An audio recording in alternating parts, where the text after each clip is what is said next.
Les troupes ukrainiennes ont fait de nouvelles tentatives pour franchir la frontière russe dans les régions de Koursk et Belgorod, a déclaré le ministère russe de la Défense vendredi, tandis que le président Vladimir Poutine recevait des dirigeants mondiaux lors d'un grand défilé militaire à Moscou.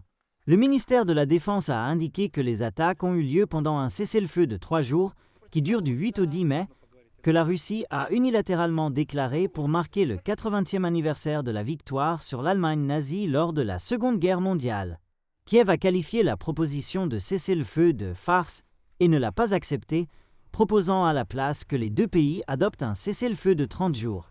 Le ministère russe de la Défense a déclaré avoir enregistré 4 tentatives des forces ukrainiennes pour franchir la frontière dans les régions de Koursk et Belgorod au cours de la semaine dernière.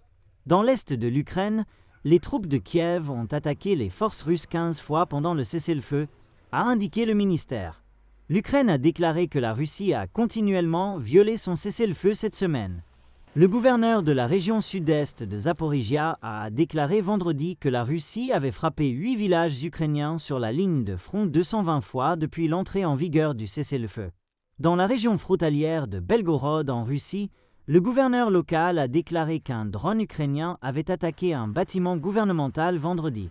À Koursk, les troupes ukrainiennes ont lancé une grande incursion en août dernier et ont contrôlé une partie du territoire russe pendant plusieurs mois, tandis que les forces de Moscou ont lutté pour les déloger avec l'aide de soldats nord-coréens.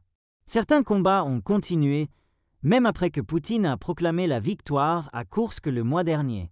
Rybar, un blogueur de guerre pro-russe, a déclaré qu'il y avait des combats à haute intensité entre les troupes russes et ukrainiennes près de Tetkino, un village de la région.